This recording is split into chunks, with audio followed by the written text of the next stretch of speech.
Vous êtes sur France 24 et vous avez raison. Bienvenue dans votre journal de l'Afrique. À la une ce soir, le rapport accablant des Nations Unies sur le massacre de Moura au centre du Mali. Plus de 500 personnes auraient été exécutées par l'armée malienne et ses supplétifs étrangers. Des viols collectifs sur des femmes et des jeunes filles, c'était il y a plus d'1 an. Les détails dès le début de ce journal. Khartoum secoué par des tirs malgré la signature de l'accord sur l'ouverture des couloirs humanitaires. Un accord qui ne mentionne pas de trêve après près de 4 semaines de combat qui ont fait plus de 750 morts. Et ce soir, nous avons reçu l'un des comédiens les plus doués de sa génération, plus de 25 ans de carrière, à nous faire rire avec la célèbre série Ma Famille. L'Ivoirien Dick Cravate était notre invité. Et il n'était pas seul, Michel Gou était aussi de la partie.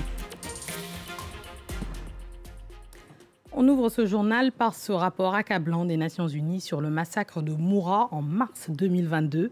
500 personnes auraient été tuées, dont des femmes et des enfants.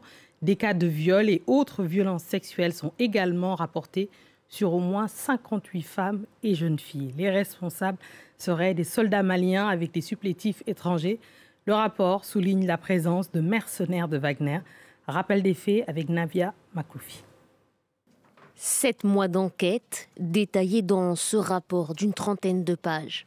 La MINUSMA n'a jamais eu accès au village de Moura. Les autorités de Bamako les en ont empêchés. En revanche, des entretiens ont pu être réalisés auprès de victimes et témoins des faits. 157 personnes ont été entendues au total. Elle livre le récit de cette journée du 27 mars 2022. Un hélicoptère militaire a survolé le village en ouvrant le feu sur la population, tandis que 4 autres hélicoptères ont atterri et que des troupes ont débarqué. Les soldats ont encerclé les gens dans le centre du village, tirant au hasard sur ceux qui tentaient de s'échapper. Une opération antiterroriste selon l'armée. Les soldats disent avoir éliminé plus de 200 djihadistes, mais selon les Nations Unies, 500 personnes ont été tuées à ce moment-là. Parmi les victimes, une vingtaine de femmes et 7 enfants. Des témoins ont rapporté avoir vu des hommes blancs armés, parlant une langue inconnue, opérer aux côtés des forces maliennes et, par raison, parfois superviser les opérations. Certains villageois sont plus explicites et disent avoir entendu parler russe. Le rapport met aussi en lumière les viols et violences sexuelles subis par au moins 58 femmes et jeunes filles. Des images satellites ont également pu être obtenues. Les voici. On y aperçoit au moins 4 fosses communes. Les exécutions sommaires, les viols et la torture pendant les conflits armés constituent des crimes de guerre. Ils pourraient, selon les circonstances, constituer des crimes contre l'humanité. Ce rapport paraît à un moment délicat. Les relations entre la junte et la MINUSMA se sont largement détériorées. Le mandat de cette mission onusienne expire d'ailleurs en juin prochain. Au début de ce mois, des milliers de personnes se sont déplacées dans l'ouest du Niger à la suite d'affrontements des communautés qui ont fait plusieurs morts. Des soupçons d'infiltration terroriste dans ces événements sont soutenus par plusieurs ONG. Harold Girard. L'urgence est d'abord alimentaire. Selon nos informations, c'est plus de 13 000 personnes qui se sont déplacées en moins d'une semaine vers la ville d'Ayoru et qui pourraient manquer de nourriture et d'eau très bientôt. Dans le Sahel, les tensions entre éleveurs et agriculteurs ne sont pas nouvelles, mais dans l'ouest du Niger, c'est l'une des rares fois qu'on a pu en constater d'une aussi grande ampleur. Selon le PAM, la ville d'Ayoru ne pourra pas contenir autant de personnes en nécessité d'assistance alimentaire très longtemps. Un jour de plus, c'est trop. Parce qu'à Ayoru, comme je le disais au début, toutes les structures, les infrastructures de base, sociaux de base, n'étaient pas conçues pour accueillir tout ce monde. Les services de santé, les services d'eau, les services le marché même, toutes ces structures, leurs capacités sont dépassées par rapport aux besoins des nouveaux venus qui s'ajoutent à ce que la ville vivait. Depuis le 1er mai, il est difficile de distinguer les morts engendrés par ces affrontements entre communautés et celles qui pourraient avoir été causées par une action terroriste qui tente de profiter de la situation. Pour l'instant, aucun bilan précis n'a été délivré par les autorités. Justement, du côté de l'État, eh bien, on multiplie la venue d'émissaires dans la ville d'Ayoru pour tenter d'apaiser les tensions entre communautés. Plus de 25 milliards de francs CFA évaporés dans la nature dans la lutte contre le Covid-19 en République du Congo. L'argent destiné au fonds Covid aurait-il été détourné en République du Congo? C'est la question que s'est posée la coalition Publiez ce que vous payez, qui a enquêté sur la gestion des fonds Covid sur la période allant de 2020 à 2022. Précision de Rosie Piot. Plus de 25 milliards de francs CFA des dépenses durant la période allant de 2020 à 2022 relatives au fonds de lutte contre le coronavirus n'ont pas été justifiées par les autorités congolaises. C'est le constat qu'a fait la coalition Publiez ce que vous payez. Dans son rapport, cette coalition qui regroupe 6 associations, dont entre autres la Commission Justice et Paix et la Fondation Nyossi, explique que plusieurs manquements et dysfonctionnements ont été constatés dans la gestion de fonds Covid et aussi des faiblesses dans les procédures d'attribution de marché aux tiers. Des écarts injustifiés par les principaux ordonnateurs. Toutes les institutions qui sont en charge du suivi de l'intégrité, de la lutte contre la corruption, du renforcement de la transparence, les parlementaires, que toutes ces entités puissent se mettre ensemble pour pouvoir apporter la lumière nécessaire en rapport avec les préoccupations que nous avons soulevées. Publiez ce que vous payez demande aux autorités compétentes de ne pas laisser ces malversations financières impunies. Les autorités congolaises ont quant à elles promis de réagir à ce rapport. Pour rappel, le montant global collecté par le Fonds national de solidarité dans la lutte contre le Covid est de plus de 40 milliards de francs CFA, dont près de 37 milliards proviennent des ressources financières mobilisées par l'État et plus de 2 milliards des partenaires techniques et financiers.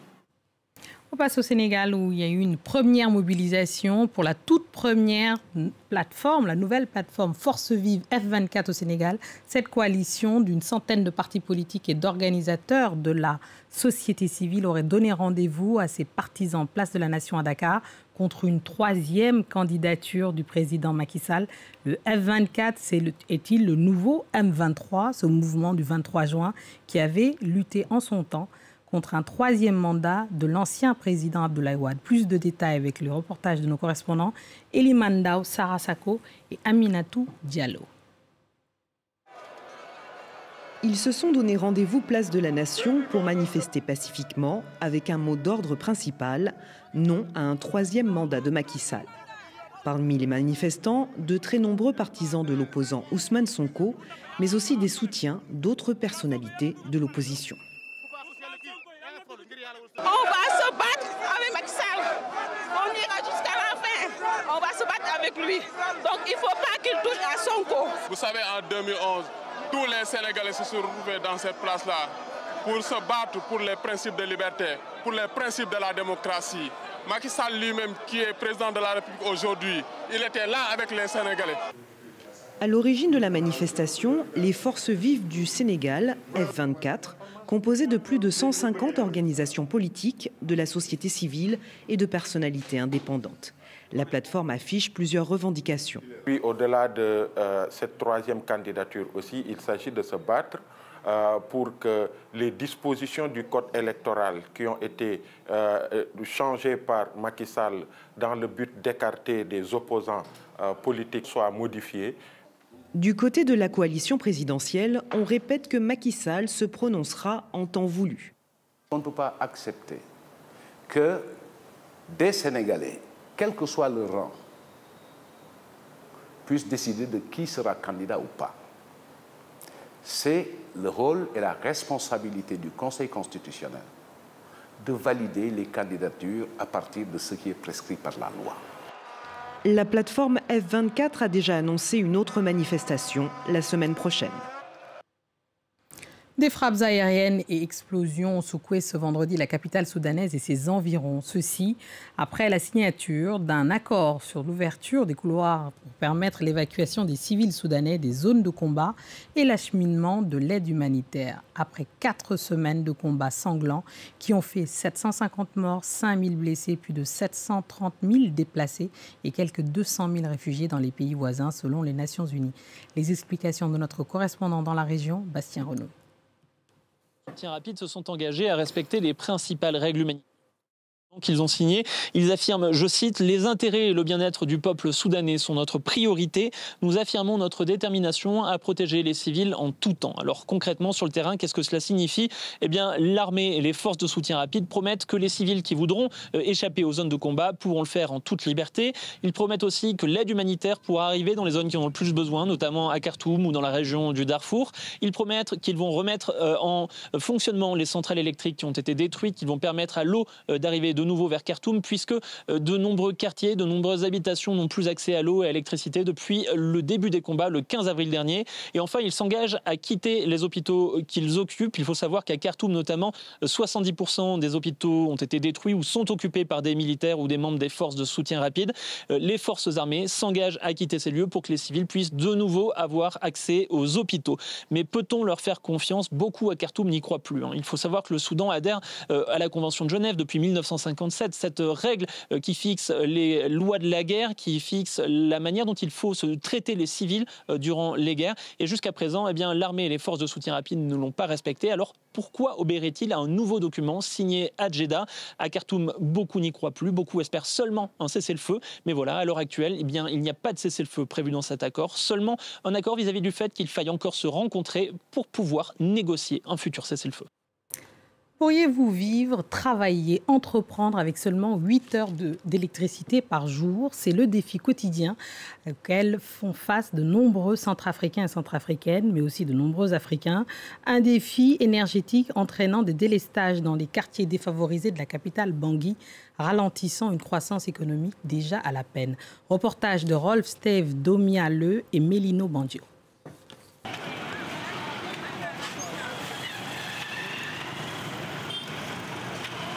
Il est 10 heures dans le quartier Bensville. Comme chaque matin, Ayen se prépare pour le travail.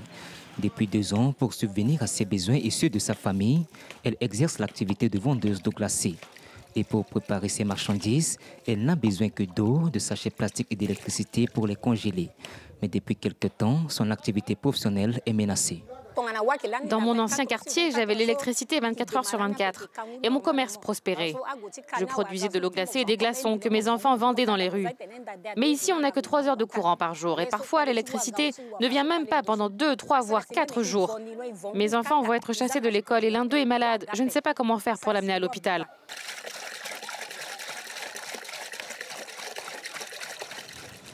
Depuis 10 ans, Bangui et sa banlieue sont alimentés par 2 centrales hydroélectriques situées dans le nord de la capitale et fournissant en moyenne 8 heures d'électricité par jour.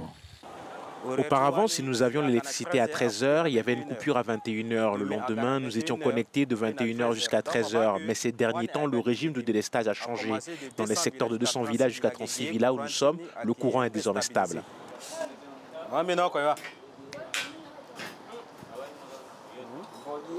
Pour satisfaire cette demande, une centrale solaire construite à 10 km au sud de Bangui, dans la ville de Sakai, a été inaugurée le 27 mars dernier.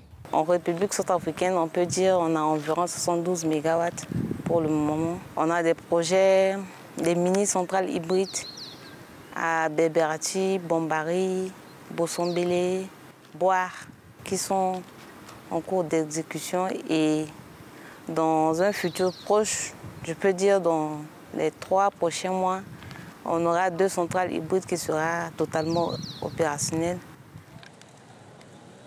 Une petite révolution qui bénéficiera à ces artisans du formel et de l'informel, mais aussi aux habitants de Zongo, ville congolaise située en face de Bangui, de l'autre côté de la rive.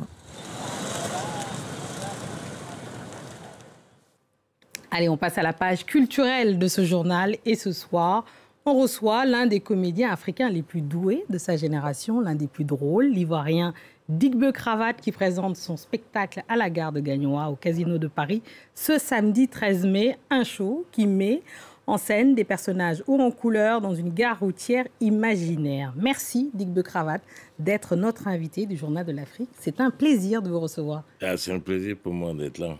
Merci beaucoup. Alors, vous êtes comédien, on vous a vu dans des séries à succès comme Ma Famille, mais aussi dans le Parlement du Rire de Maman, que nous saluons ici. Mais c'est difficile de vous cerner. L'homme derrière le comédien, vous aimez brouiller les pistes. On peut lire que vous êtes d'une ethnie, puis après d'une autre. Vous avez un prénom après une autre. Mais qui êtes-vous, en fait, Digbe Cravate? Je suis un artiste comédien qui essaie de booster la nouvelle génération, qui essaie de donner la chance à tout le monde, qui essaie aussi de laisser ses empreintes, parce qu'on n'est pas universel. Certainement, mais 25 ans de carrière. Dites-nous, est-ce que vous avez toujours voulu faire de la comédie? Non, pas au début. Moi, j'étais un très bon basketteur. Hein. Basketteur? Ah oui, très bon basketteur. Mais après, je me suis spécialisé dans le son. Ma formation même, je suis ingénieur de son. Et quand mon maître est parti, nous a quittés, Marcelin Yassé, je me suis voué complètement à l'humour. Et voilà, aujourd'hui, je suis entièrement à 100% dedans. Pour notre plus grand plaisir. Parlons de ce spectacle à la gare de Gagnoa. Gagnoa, c'est votre village, votre ville, que dis-je? Oui, la ville de Digbe Cravate, la ville du personnage. La ville du personnage, c'est pas votre ville. Non, on n'en saura pas plus sur vous, en fait. Je suis de l'Ouest, je suis Yakuba. Oui. Voilà, et donc... Et vous faites passer pour un BT? Un BT, parce que c'est un groupe ethnique assez atypique. Ah oui? Pardon. Vous parlez. Non, mais ça dit, dans la vie là, qu'on se respecte. Je comprends pas. Non, mais monsieur Gou. Vous l'invitez et moi, vous me laissez où? Non, monsieur Gou, je ne comprends pas, parce que vous avez été invité lorsque vous avez fait votre spectacle, vous n'étiez pas là. Il était là. Non, je n'étais pas là. Non, vous n'étiez pas là. Il était là. Donc maintenant, qu'est-ce qui se passe? On ne peut pas interroger... On ne peut pas interroger Digbe Cravate sans vous. C'est pas possible. Les deux sont forcément ensemble. Pardon, il faut vous asseoir alors. Moi, je suis de Gagnoa. Donc, il faut vous asseoir. Asseyez-vous. Moi, je suis de Gagnoa. D'accord, donc il faut vous asseoir. De Gagnoa. D'accord. Sans ma présence. Oui, d'accord. Ça veut dire quoi ça? Ok, d'accord. Donc, mais est-ce que c'est toi qu'on a invité? Non, je m'en fous. Moi, je me fais inviter. Ah, donc... Tu pensais que tu allais venir à la gare de Gagnon, implanter la gare de Gagnon à Paris sans moi. D'accord. Bon, tu as tiré à toi, mon ami. D'accord, donc on va remettre les choses. Peut-être qu'il va falloir recommencer l'interview. Je suis Popo Dipo. Donc il va falloir recommencer. Ici, là, c'est une télé très sérieuse. Très sérieuse. France 24, on est très sérieux. Voilà. Oui, mais vraiment. Et alors non, bon, d'accord, on va remettre les choses. On va remettre les choses en place. Donc, Michel Gou, alors... Pour les spectateurs, le monde entier nous regarde quand même. Hein. Voilà. Ils sont un duo mythique de la télévision et du cinéma africain aujourd'hui. Ils ont fait les belles heures, notamment de cette série Ma Famille. Ils ont ce duo-là. Ils ne sont pas détachables maintenant. Vous êtes venus ensemble. Non. Vous n'êtes pas. On ne peut pas vous trouver en pièces détachées. On n'est pas rattachés. Mais je ne comprends pas. Pourquoi vous êtes tous les deux ensemble? Moi, je ne me rattache pas aux ingrédients. Oui. C'est pas un duo. Ah, c'est pas un duo. Ça ne peut pas être un duo. C'est pas un duo. C'est deux individualités qui se rapprochent de temps en temps. De temps en temps. Mais c'est pas un duo. Mais donc, est-ce qu'il va être dans le spectacle de la gare de Gagnoa? Non, on parle de Gagnoa. Quand on parle de Gagnoa et puis on parle de la gare de Gagnoa. Est-ce qu'il sera dedans ou pas? Est-ce que celui qui gère la gare, il invite ses passagers? Ah non, il est forcément là. On n'invite pas les passagers. Ah non, les passagers viennent. Donc il sera là. Donc c'est un vrai spectacle. Je ne sais même pas comment il a fait. Ah, je ne sais pas. Pour arriver en France. Regardez-moi celui-là. Comment il a su que... Voilà. Je ne sais pas. Non, c'est incroyable. Donc donc Michel Gou est indispensable. Comme ça se voit. On l'appelle... Quand vous avez implanté lui votre de finesse plateau, africain, indispensable. Quand vous avez implanté votre plateau, vous ne m'avez pas invité. Oui. Mais est-ce que je ne suis pas là? Si, vous êtes là. Indispensable. Donc, ça veut dire que je n'aurai pas le choix. Ah, il est obligé d'être. Sera forcément. À la gare de Gagnoa. Forcément. Mais c'est pas sûr que le spectacle puisse durer. Ah, pourquoi? Oui. Parce qu'il est intenable? Non, c'est pas ça. Parce que je ne sais pas si... Il va falloir que j'avertisse les pompiers. Pourquoi? Parce que je sens que je vais faire quelque chose vraiment... Mais comment ça? Le spectacle est écrit, joué? Le spectacle est écrit. Ce qui est écrit, il n'est pas dedans. Ah, donc il va s'inviter? Il vient s'inviter dans un spectacle où il n'est pas prévu. À votre avis, qu'est-ce qui va se passer? Mais est-ce que quand tu regardes dans comment on appelle, dans la présentation même de la gare, on dit gare de Gagnois, ça cherche quoi à Paris? Ah oui, c'est vrai. Alors, ça cherche quoi à Paris? Oui, parce que vous êtes de Gagnois. Moi, je suis de Gagnois. Grande société qui se respecte a des succursales. Oui, c'est vrai. Alors, donc, je suis venu ici à Paris pour trouver une place pour ouvrir ma gare. Oui. Le président m'a fait savoir que pour le moment, il n'y a pas de place. Mais comme vous êtes venu avec assez de matériel, déposez tout ce matériel-là au Casino de Paris. En attendant qu'on vous trouve un une vraie gare. Moi, ce que je sais, ce que je sais, et que vous devez retenir obligatoirement, c'est que la gare de Gagnois s'est déportée et est venue s'implanter au cœur de Paris. Un seul lieu, c'est le Casino. Une seule date, c'est demain, le 13 mai. Donc, à partir de 20h. Mais tu annonces là, moi, je suis là. Je suis là. Venez voir ce que vous n'avez pas encore. Attends, je suis en train de parler. Il ne faut pas gâter le journal de l'Afrique. Moi, je ne comprends pas. Je n'ai pas le droit de parler. Si. Maintenant que vous êtes là, laisse-moi parler. Je suis un peu débordé, moi. Donc, tous les Parisiens qui veulent voir ce qui va se passer dans cette gare, parce qu'il y a beaucoup de choses qui vont se passer. Ah bon? Et je vous préviens, tous ceux qui seront témoins, ils vont repartir avec quelque chose dans la tête. Aïe. Mais si tu restes chez toi pensant que ça va passer à la télé, puis tu vas voir, de toute façon, je vais charger l'oreille gauche là. Tu vas comprendre ta couleur. Donc le public est averti si ce n'est pas menacé. Il ne peut pas menacer, mais... Il menace le public, Non, il faut les menacer. Il faut les menacer, sinon ils ne viennent pas. Non, ils vont venir. Ils vont venir. Il faut les menacer. Ils vont venir. Moi, je les connais mieux que toi. Ils vont venir.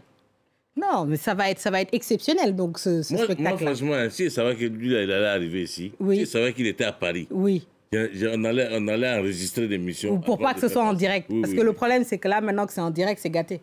Maintenant, tout le monde sait. Il y a des passagers bizarres qui vont arriver. Qui y a d'autres? On peut citer les autres passagers ou bien? Voilà. Oui, il y a la Camerounaise, la nerveuse, Diane. Oui, Diane, oui. Elle est nerveuse. Oui, elle sera là. Il y aura un vieux bagagiste. Oui, forcément. Voilà, Omega David. D'accord. Voilà, et puis, bien sûr, il y aura Priscille la dégameuse. Priscilla Degameuse. Et la vendeuse d'oranges et d'œufs et tout ça. Ok, super. Voilà. Donc, c'est vraiment une vraie gare, bien animée. Une vraie gare. Donc, il faut venir parce que c'est un vrai spectacle. Un vrai spectacle. Donc, vous allez voir ce que vous allez voir. Donc, il y aura de la place pour moi ou bien? Faut dire vite. Sinon, moi, je prends mes dispositions. En off. Il dit, lui, là. Il va venir s'incruster. Bien sûr. Bon, bravo. On a les dates. Merci beaucoup à vous deux. Donc, Dick Becravate et Michel Gowou, décidément inséparables. Et on ne va pas vous séparer ce soir. On va se laisser dans la salle. Voilà. Donc, ils vont se laisser. Comprenez que vraiment, ils vont tout donner sur ce spectacle demain soir. Merci beaucoup. Je rappelle que le spectacle, c'est au Casino de Paris. Samedi, c'était un plaisir de vous recevoir. Merci à vous. Et puis, on referme cette édition. On a une tradition ici au Journal de l'Afrique. On remercie tous ceux qui nous ont suivis, en particulier ceux de Gagnoa, à Djategnoa, à Abidjan, en passant par Yamsoukro, à Sini, Bassam, sans oublier Mbadon, parce que j'ai des amis là-bas aussi. Djategnoa, on appelle le peuple de Kadou. Non, on ne peut pas rester. Voilà, restez avec nous, car l'actualité continue sur France 24. Merci infiniment. C'est toi qui fais le journal. C'est toi qui fais le journal. C'est ton journal. C'est toi qui présentes le journal. Qui t'a envoyé? C'est toi qui vas me dire non, ne parle pas, parce qu'elle va conclure le journal. Ça veut dire que ça n'a pas te respecter.